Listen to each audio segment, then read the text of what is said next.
Welcome to Park Circle. Grab a Bible, read through Isaiah 34, and let's look for Jesus in the passage as we play around together.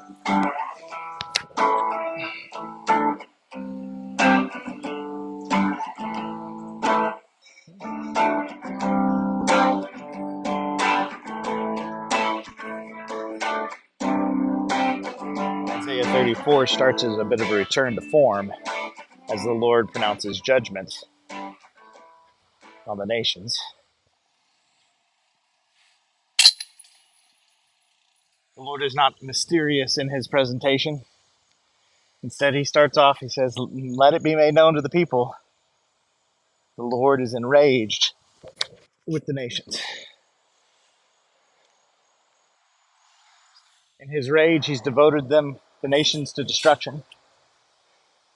And if we've read our first 5 books of the law well, Joshua, we know that means utter destruction.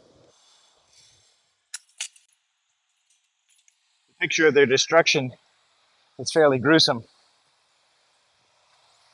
with the corpses of their slain piling up, blood flowing from the mountains. It's a rough image. The passage continues saying that not only will the earthly host be slain, but that all the host of heaven will also be turned away, overthrown, rot, and fall. A question might become, are the host of heaven stars, Genesis 2, or are they angelic beings, Luke 2?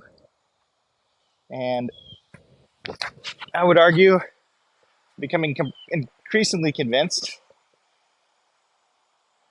that it's might be both. The answer might be yes. There seems to be some subset of data that suggests that stars and angels, angelic beings, might be one and the same.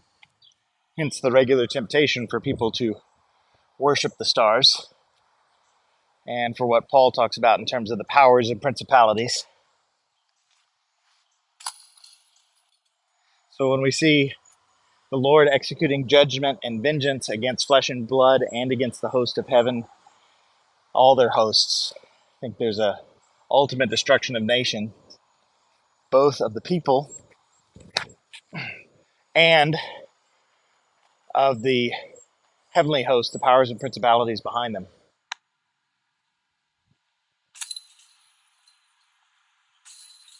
The passage says that the sword of the Lord has drunk its fill in the heavens, and now it's descending for judgment upon Edom.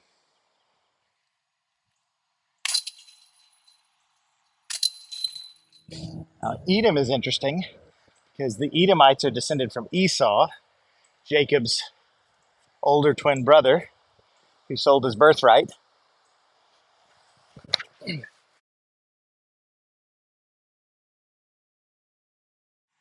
But here the Lord is devoting these same Edomites to destruction.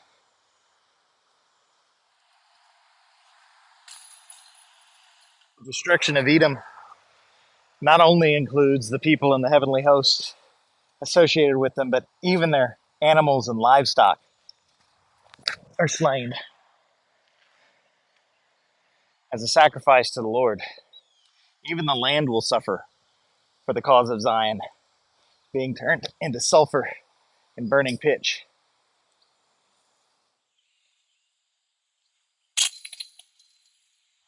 Most of the rest of the chapter talks about how various animals and other words, we're not really sure what the Hebrew means, will be living in this land that's been made basically uninhabitable for men. Oh, so close.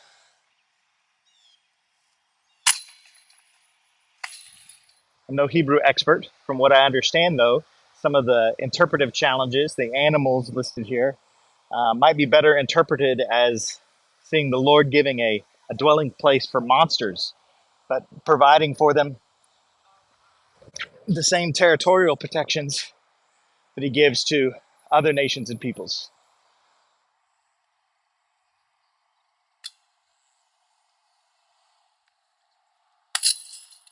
So, where do we learn something about Jesus in Isaiah 34? Where do we see the Lord and his goodness proclaimed? Well, here, though the Lord is present, I think it's a little harder to see those characteristics we typically think of in Jesus, in Christ. But I think we'd be doing ourselves a disservice if we believe that this passage doesn't point to him. I think it does. I think the first thing for us to recognize is that the Lord is one who speaks, who makes himself known. If you haven't heard the Lord communicate, you're just not listening. Of course, Romans 1 tells us that in our hardness of heart, we will refuse to listen. And honestly, the message the Lord speaks to us about our sin is so disturbing. There's a natural human response to stop our ears. Another element we can see about the nature of the Lord and his hatred of sin is that when he pronounces judgment over a people, over a nation, it extends from the host of heaven down through the soil, all the way from the host of heaven, the princes of the power in the air, overseeing a nation, to the human nobles and princes of that nation, to the people, and even to their livestock, even down to the soil itself. Again, if you don't think that the Lord is enraged against sin, you are not paying attention. His judgment against sin is way more profound than we really want to consider. At the same time, the Lord appoints times and places for all his creation. The Edomites had their time and place, consistent with God's promises to Isaac and Esau. And then the Lord devoted them to destruction, and they were no more. The Lord even provides a time and a place for the birds, the wild animals, even the monsters that will inhabit the land after Edom's destruction. So while we don't see much of the Lord in his mercy in Isaiah 34, we do see how serious God is about sin. And that makes his mercy all the more sweet. Just as his wrath, his sovereign wrath, extends